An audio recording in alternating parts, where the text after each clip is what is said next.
Hai teman-teman di seluruh Nusantara, pada kesempatan kali ini saya akan melakukan perbaikan lemari pendingin atau dengan istilah lainnya adalah freezer box, yang mana freezer box ini tidak dingin sama sekali. Jadi kita akan melakukan perbaikan langsung pada freezer ini. Baik, coba kita lihat ke belakang. Oke, di sini di bagian belakang terdapat modelnya yaitu MD30. Nah, ini mereknya Modena. Dan selanjutnya saya akan melakukan pengamatan. Pada bagian ini ada skrup yang harus kita lepas terlebih dahulu. Oke, saya melakukan pelepasan skrup terlebih dahulu. Oke, di sini akan nampak terlihat pada bagian isinya. Oke, di sini nampak ada mesin kompresor yaitu MA88LATP. Kurang lebih 1/4 PK untuk kompresor ini. Dan di sini ada fan for kondensor untuk pendinginnya. Dan kita akan mencoba terlebih dahulu bagaimana kerusakan pada freezer box ini. Oke, sudah saya colok sumber dan terlihat fan kondensor sudah aktif, artinya normal. Dan coba kita rasakan untuk bagian kompresor juga normal. Dan selanjutnya kita raba pada bagian pipa tekan. Di sini saya rasakan tidak ada rasa hangat ya.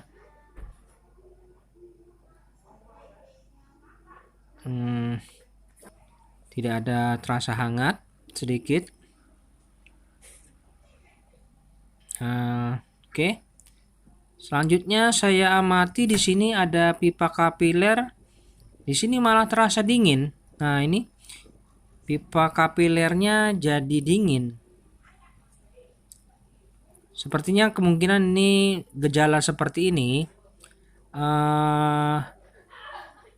seperti kekurangan freon ya, berarti ada kebocoran sepertinya ini.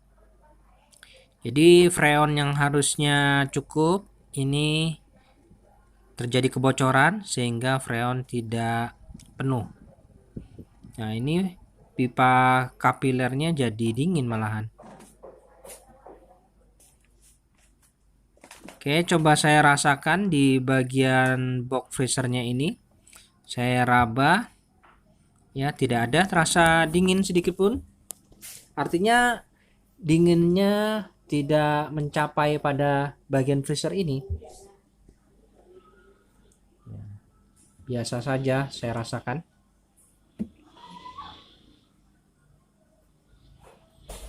Baik, selanjutnya kita akan coba lakukan pengecekan kembali pada bagian sini. Nah, di sini nanti kita akan coba potong.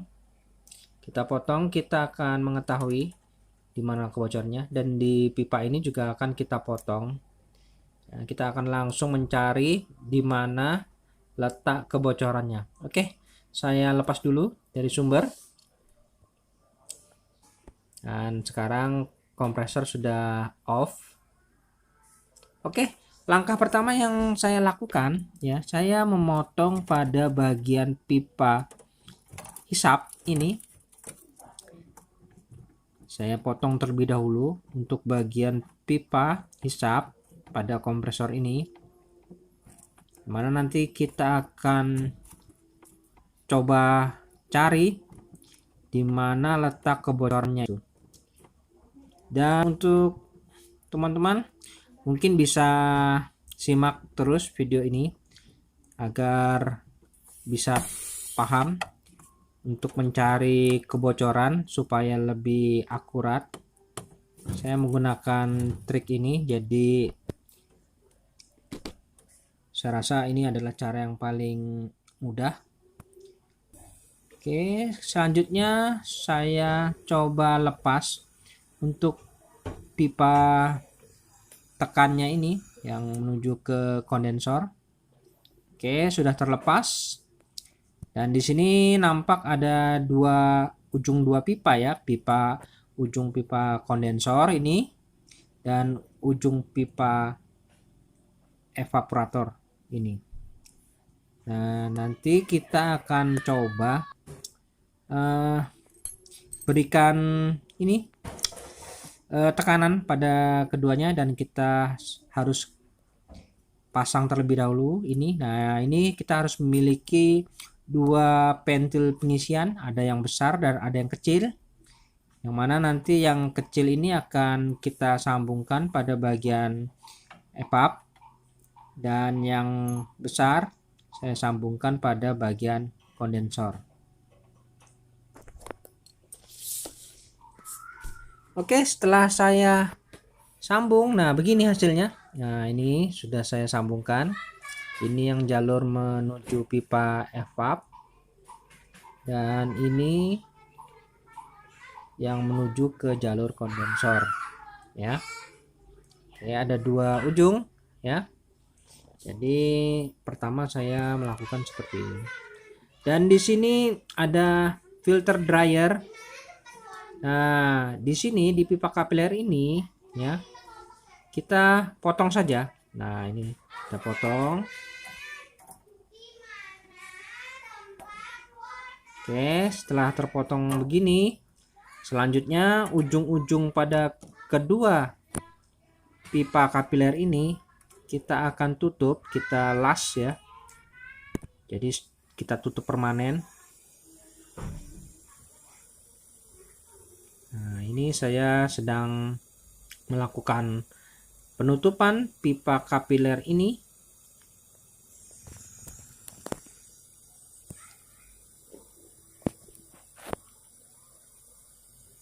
Oke, sudah tertutup keduanya.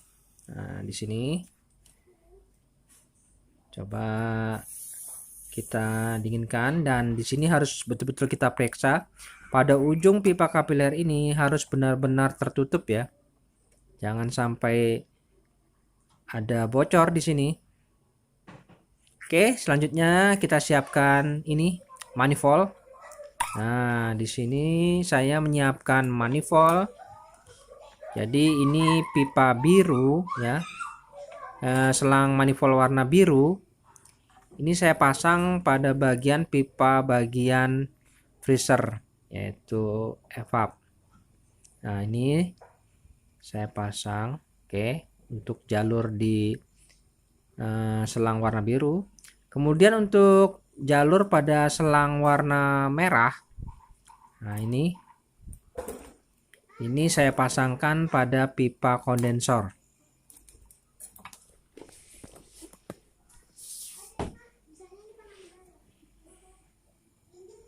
Nah, di sini saya pasangkan pada bagian pipa kondensor.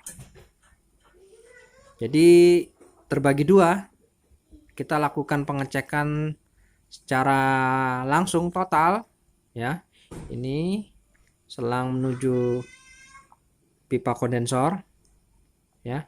Kemudian yang warna kuning ini saya sambungkan ke mesin pompa. Nah, ini saya sudah siapkan mesin pompa dari kompresor dispenser ini.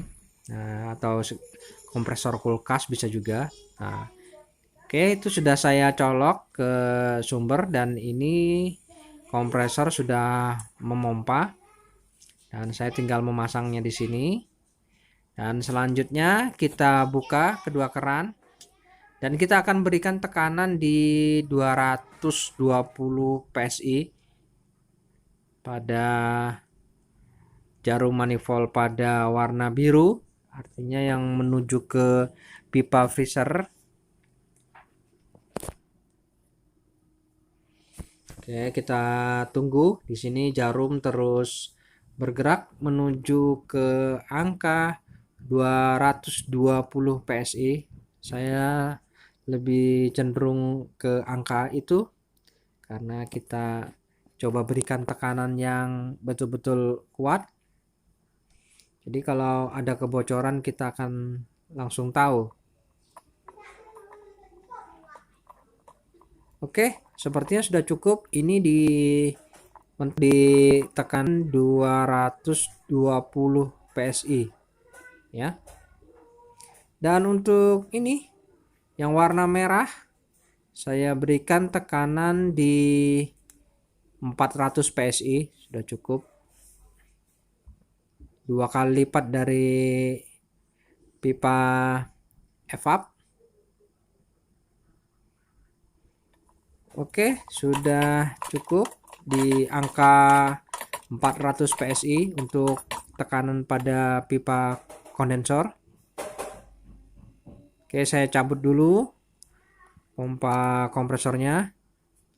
Kemudian untuk mempermudahkan saya dalam mengamati, saya coba paskan, saya turunkan di pas di angka 400 PSI. Nah, di sini ya, di pas di angka 400 PSI. Saya amati jarum kurang lebih di situ, dia stopnya. Kita harus amati ya, apakah ada perbedaan, dan ini kita amati. Dan setelah saya tunggu kurang lebih 30 menit ya, kita lihat apakah ada perubahan. Dan untuk yang warna biru 220 masih kondisi konstan tetap. Dan untuk yang merah ini sepertinya terjadi penurunan sangat sedikit, ini hanya turun sekitar setengah garis ya dari awal. Ini saya mencurigai ada kebocoran di bagian kondensor ya, karena ini jalurnya ini menuju ke pipa kondensor. Nah, ini ada 2 pipa kondensor, yang luar dan yang dalam. Tapi terlalu ribet untuk mencari lagi mana yang bocor. Alangkah baiknya nanti kita ganti saja sepertinya ya. Kita langsung ganti saja pipa kondensor di luar. Oke, saya amati. Ini masih konstan. Oke, kayaknya sepertinya positif, dan saya akan melakukan langsung belanja ke toko untuk mencari pipa kondensor. OTW guys. Oke teman-teman, ini saya sedang menuju ke toko dimana tempat jual peralatan segala jenis pendingin. Nah, sebentar lagi kita akan sampai. Nah, di sini tempatnya teman-teman. Nah, saya sudah sering berbelanja di sini, dan di sini lumayan lengkap tokonya untuk kebutuhan peralatan pendingin. Semoga alat yang kita cari ada ya guys. Oke, di sini mana ya? Oh, di sini ternyata. Oke, ini pipa kondensor yang kita butuhkan. Dan saya membutuhkan untuk freezer tersebut, yaitu untuk kondensor yang 12U dan 8U. Kemudian itu ada lagi, saya mungkin perlu filter dryer dan pipa 1/4, secukupnya saja. Nah, ini part yang saya perlukan, ada 4 item. Oke, selanjutnya kita langsung saja pulang nih guys. Kita menuju lagi ke TKP ya. Oke, setelah 60 menit kemudian atau kurang lebih 1 jam setelah kita habis berbelanja, saya ingin tahu, mengamati kembali perbedaannya. Apakah tambah turun? Di sini untuk tekanan di 220 masih konstan, oke. Sedangkan untuk tekanan di 400, wah, sudah turun ini kurang lebih 2 garis ya, 2 strip. Artinya sudah positif. Untuk bagian kondensor itu ada kebocoran halus sekali guys. Oke, kita langsung saja kita ganti saja daripada susah kita mencari di mana kebocorannya, karena untuk freezer box ini pipanya ditanam, jadi kita tidak bisa pasti mencari kebocorannya di mana. Yang kita butuhkan adalah yang penting cepat selesai dan hasilnya memuaskan dan kita bisa istirahat. Oke, saya lepas sih semua tekanan-tekanan yang tadi kita lakukan. Selanjutnya kita bisa memulai memodifikasi untuk pipa kondensor. Begini caranya teman-teman. Pipa ini akan kita letakkan di bagian sini. Nah, ini kita akan letakkan di sini. Tapi sebelumnya kita harus buatkan dulu skrup. Nah, ini sebelumnya saya lubangi dengan paku terlebih dahulu. Kita sembarang saja letaknya, kemudian kita skrup ya. Kita bisa lakukan penyekrupan di kedua sisi kanan dan kiri ya, sejajar kayak ini, kanan dan kiri. Setelah saya skrup, kemudian saya bisa langsung menggantungkan pipa kondensornya ini praktis ya. Oke, sudah tergantung. Kemudian kita ini pipa kondensor yang 12U sudah terpasang dan saya tambah lagi untuk pipa kondensor yang 8U. Oke. Jadi total keseluruhannya ini menjadi 20U ya. Oke, sudah terpasang. Wah, terlihat rapi juga, guys. Ya, terlihat rapi. Oke, untuk bagian bawah kita juga bisa langsung pasang skrup. Caranya sama. Kita buatkan lubang terlebih dahulu. Nah, ini kita bisa buatkan lubang dengan paku terlebih dahulu ya. Kemudian kita bisa lakukan penyekrupan. Nah, di sini di bagian pipa ini. Nah, gini guys caranya. Jadi dia cukup 3 skrup, saya rasa sudah cukup dan kokoh, tidak akan lepas karena ini di bagian belakang, jadi jarang sekali tersentuh. Mungkin kalau mau lebih kuat bisa diikat menggunakan kabel tis, boleh. Oke, di sini ada 4 jalur ya keluarnya ya. Nah, ini ada yang panjang 2 dan yang pendek 2. Ini kita bisa pasang terlebih dahulu salah satu pipa kondensor ini menuju lubang yang kebetulan ada tersedia. Ini saya masukkan di sela-sela lubang, ada lubang.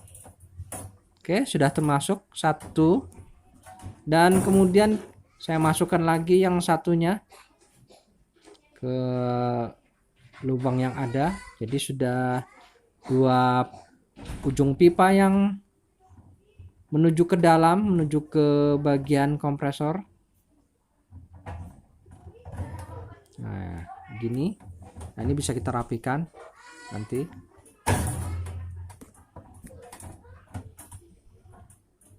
Oke, sudah. Selanjutnya untuk ujung yang pendek ini kita akan sudah. Nah, ini ujung yang pendek ini akan kita sambungkan langsung. Oke, kita begini cara nyambungnya. Setelah ini kita buatkan sambungan. Kita buatkan sambungan, kemudian kita bisa langsung melakukan pengelasan nanti ya. Nah, seperti ini saja. Dan cara ini saya rasa cukup efisien dan praktis. Nah, ini saya buatkan sambungan dan tinggal menyambung begini dan kita akan melakukan pengelasan pada kedua ujungnya ini.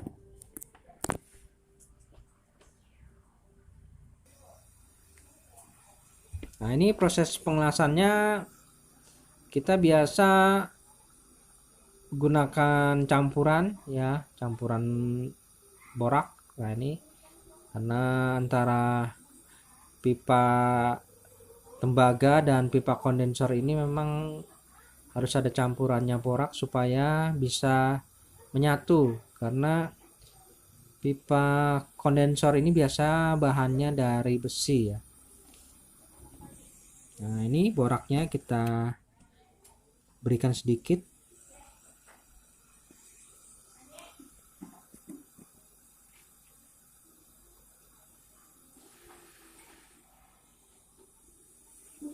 Dan lakukan penyambungan ini secara hati-hati, jangan sampai ada yang bocor.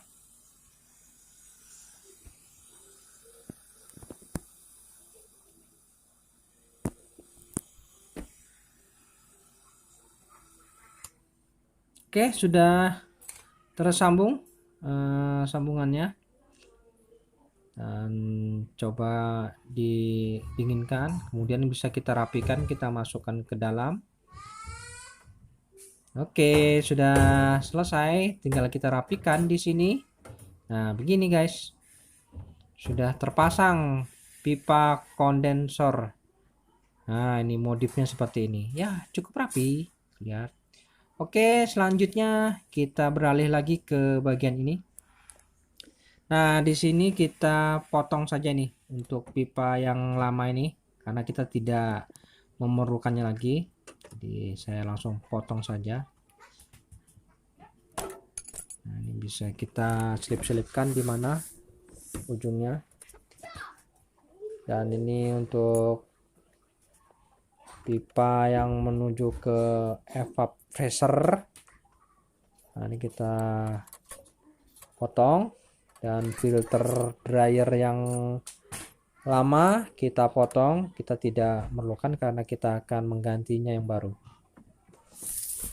Oke, di sini terdapat dua ujung pipa. Yang pertama kita pasang saja langsung pada bagian kompresor untuk pipa teknya ini.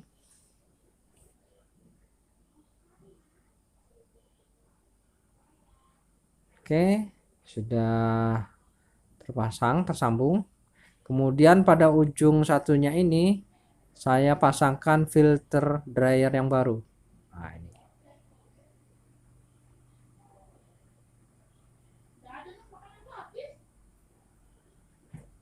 Oke, kita pasang. Sudah terpasang. Oke.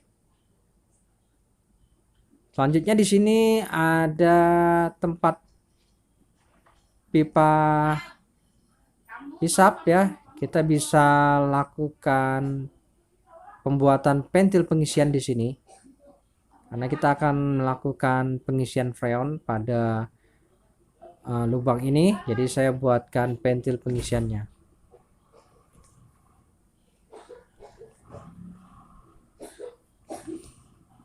Oke, sudah. Dan selanjutnya untuk pipa hisap kita bisa langsung pasang pada bagian kompresor. Nah, terpasang semua. Selanjutnya tinggal di sini ada pipa kapiler. Nah, ini tadi sempat kita buntu. Nah, ini kita potong dulu supaya tidak buntu. Oke, sudah. Kemudian kita pasang pada filter dryer.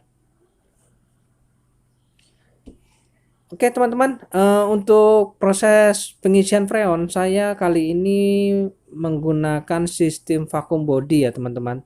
Jadi saya memberikan sedikit pipa kapiler pada bagian filter dryer ini, gunanya untuk melakukan proses pembuangan udara yang tersisa ya. Tapi untuk step ini teman-teman tidak perlu mengikuti, karena saya menyarankan untuk proses vakum alangkah baiknya itu menggunakan mesin vakum saja ya. Jadi untuk step proses vakum body ini tidak untuk diikuti. Oke, proses vakum body saya sudah mulai. Oke, di sini udara sudah keluar. menuju pipa kapiler pembuangan. Dan untuk spuyer pada filter spuyer pada ventil pengisian ini saya pasang. Oke, saya pasang dulu. Dan kemudian selang manifold saya pasang dan keran manifold saya tutup. Dan untuk selang manifold warna kuning saya pasangkan di freon. Kemudian saya coba berikan pengujian pada bagian pipa kapiler ini apakah masih ada semburan udara. Ya, terlihat itu masih ada udara yang terjebak. Dan proses vakum body ini saya lakukan kurang lebih 30 menit ya. Jadi selama 30 menit saya melakukan proses vakum body, dan setelah itu saya ngecek kembali. Ternyata di sini sudah aman, tidak ada udara yang terjebak. Dan saya melakukan penutupan pada ujung pipa kapiler ini. Oke, saya jepit. Dan kemudian saya tutup permanen menggunakan las.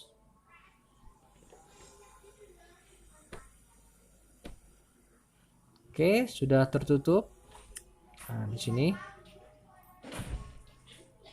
Dan kemudian kita amati jangan sampai ada kebocoran di ujungnya. Oke, selanjutnya kita bisa persiapan memulai melakukan pengisian freon. Yang pertama saya buka dulu freon pada tabung freon. Di sini saya menggunakan freon R134 kaleng kecil. Ini posisi masih tertutup ya. Dan ini tertutup. Kita coba buang dulu udara yang terjebak pada selang manifold sehingga freon itu tidak tercampur udara. Nah, ini saya buang dulu sebagian freon. Jadi tidak ada lagi udara yang terjebak. Setelah itu kita baru boleh membuka keran warna biru untuk memasukkan freonnya. Oke, nah ini sudah masuk freonnya ke sistem. Dan kita bisa lakukan proses pengisian ini secara perlahan-lahan hingga mencapai di tekanan kurang lebih di 10 PSI atau 12 PSI. Saya rasa sudah cukup ya. Oke, kita amati untuk jarum manifold ini akan perlahan-lahan naik turun ya. Ini sepertinya freon saya sudah mulai menipis ini. Jadi saya melakukan penggoncangan pada tabung freon supaya bisa masuk. Oh, tambah nipis. Sepertinya freon saya habis dan saya harus mengganti tabung freon yang baru, dan karena tabung freon yang ini sepertinya habis sudah. Jadi saya harus isi. Nah, di sini saya sudah siapkan freon cadangan ya. Jadi tinggal mengganti tabungnya saja. Nah, begini teman-teman, apabila kita mengganti tabung freon yang baru. Nah, ini. Oke, ini tabung freonnya, dan kita coba pasang selang manifold menuju ke tabung freon yang baru ini.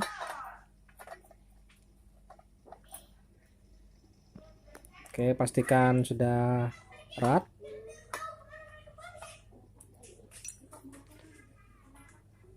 Dan kemudian kita bisa membuka keran pada freon.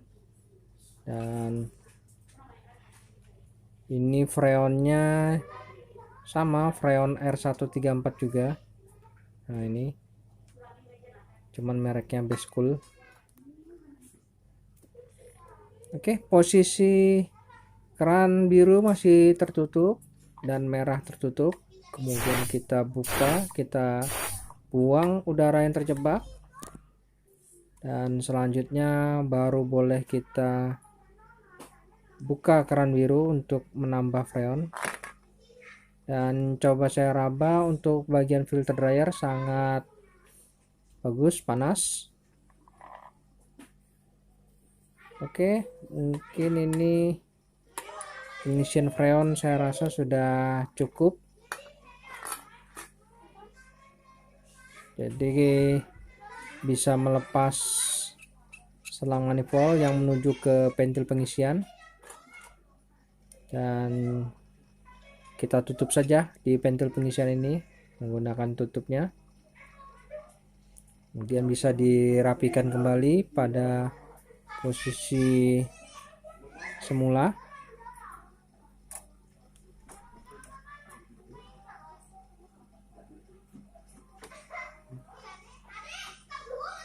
Oke, tinggal merapikan. Jadi proses pengisian freon ini sudah selesai dan kita tinggal menutup bagian cover belakang ini. Oke, kita baut ya, sudah terbaut. Dan ini hasilnya ya guys, hasil saya modif. Nah, ini saya memasang kondensor pada bagian belakangnya. Nah, di sini terasa panas, bagus. Dan kita kembalikan ke posisi semula. Oke, selanjutnya kita coba lihat hasil sementara. Kondisinya ini butiran salju sudah terlihat nampak ya. Ini butiran saljunya dan sudah mulai terasa dingin. Ini pertanda bagus. Dan untuk pengujian saya buatkan air di plastik, yang mana nanti besok akan saya kontrol.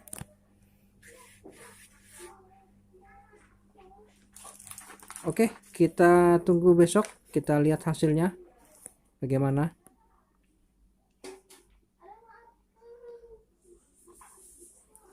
Oke teman-teman, keesokan harinya saya coba mengecek kembali kondisinya. Nah, ini es batunya. Jam 3 udah masak. Iya, nah yang penting itu patokannya es batu ini Bu jadi. Kalau es batu ini jadi berarti aman nih sampai merata sudah ke bawah ya kan? Iya. Nah, ini normal ini Bu, yang normal seperti ini. Alhamdulillah kalau gitu. Nah, udah pernah dipakai Mas. Iya. Mungkin ini yang perlu diperhatiin mungkin waktu nutupin. Nah, kalau bisa jangan keganjel ininya. Oh ya, jadi uapnya nggak keluar ya. Iya, jadi nggak mau bajir.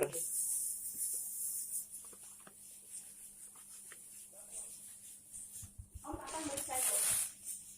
Ya, Meriksa itu kapan? bisa nanti saya periksa sebentar. Kalau baikin kayaknya belum bisa deh. Iya. Ya, meriksa aja dulu ya. Ya. Oke teman-teman, sampai di sini dulu video saya. Dan kita akan ketemu lagi pada video saya selanjutnya. Sampai jumpa.